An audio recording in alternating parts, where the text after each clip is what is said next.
What's up, y'all? Janique here, Janique TV. This is going to be my last message for today. This is what I'm going to leave you guys with today.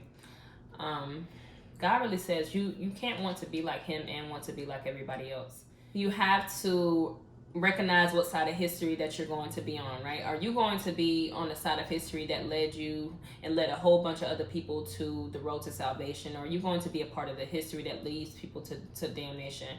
What's your part here in society? Like, who are you? Who do you want to be, right?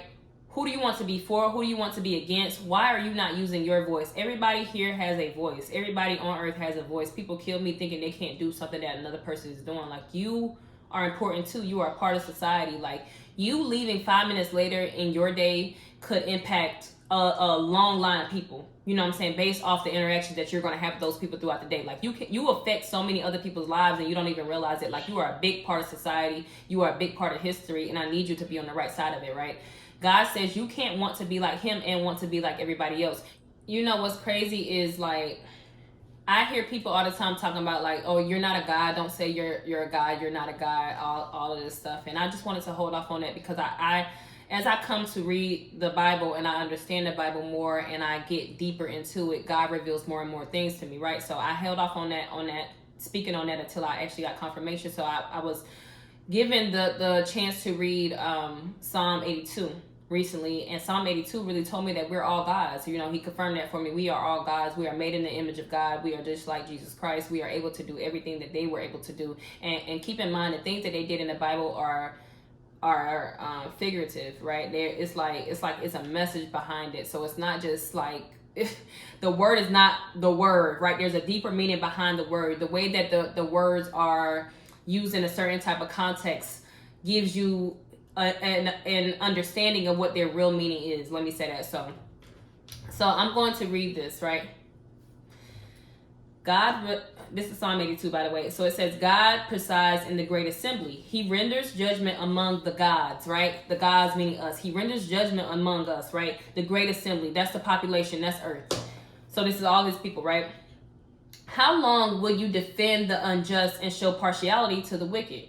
Right? So how long are you going to defend people who are not fair? Clearly they're not right in their ways, but you like the way they look, so you take up for them and you ride for them in the comments, right? You ride for their products, you go support everything they're doing, and they're unjust half the time. They're wicked. They're people, and wicked is really a word for morally deficient, right? Like they can't, they're not morally just. They're not morally right. They have no morals.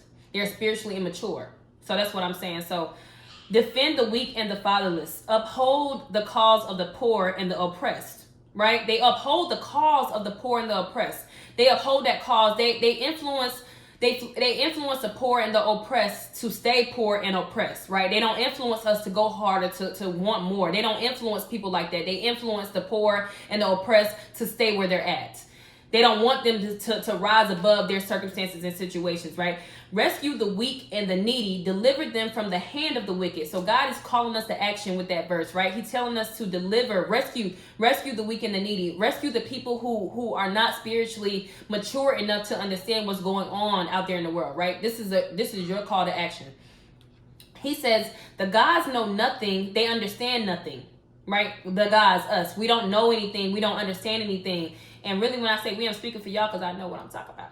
Now, they said they walk about in darkness. All the foundations of the earth are shaken. So when they say that you're walking around in darkness, you're not walking around in light. God is of the light. If you are walking around in light, then you're going to be doing what you're supposed to be doing, right? If you're walking around in the dark, then you're going to constantly be on the wrong side of God.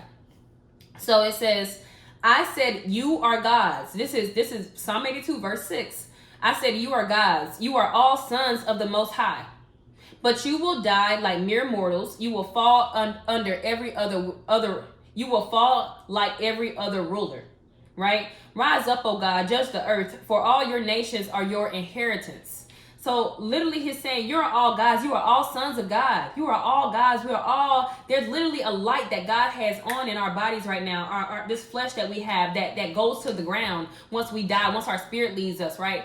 We are all literally God. So we are all expressions of God. He is acting out his will through all of us. We are all doing what God wants us to do, or we're supposed to be doing that, right? But a lot of us have strayed away some way. So I'm saying God says you have to choose the route that you want to be on. That's what God is saying. You have to choose the route that you want to be on. Choose your road. Choose your path. Are you going to take the road less traveled, or are you going to take the road that everybody else is on? Because me personally, if I see everybody on something, I switch up immediately. This happened with my swimsuit business. I saw a bunch of girls in the city trying to do what I was doing. I'm like, I'm good on that.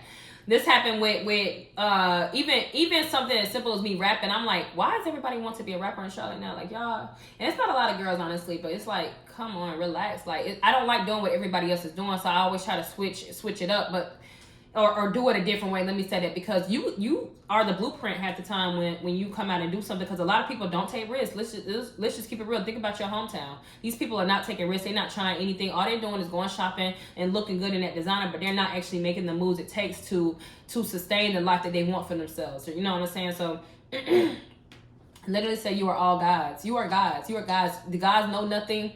They understand nothing. They're literally walking around in darkness. Don't be one of those people. Be one of those people on the right side of God. God says you have to choose who you want to be. You cannot choose to follow him and follow someone else.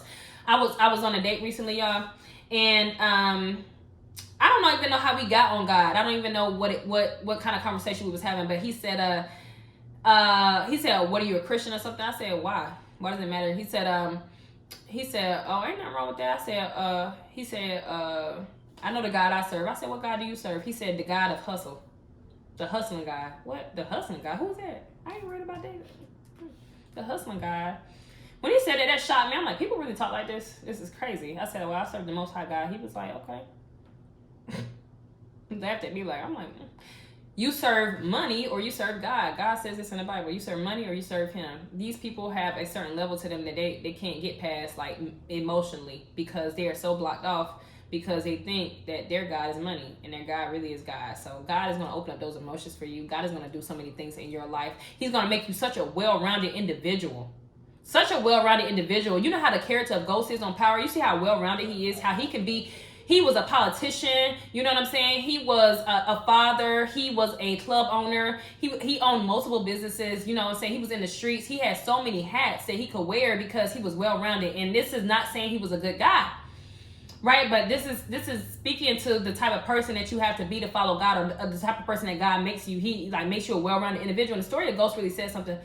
It really shows people how you are trying to fight to not be who you've always been, and people don't want to see you win. Literally, everybody around you do not want to see you win. They don't want to see you change. They don't want to see you grow as a person. They want you to be the same person that was robbing with them, stealing with them, you know what I'm saying, getting money with them, hustling with them, the cheating with them, like engaging their activity, engaging their behaviors, getting drunk with them, getting belligerent with them. Those are the same people. They want you to stay that person, because if you grow, it forces them to have to grow.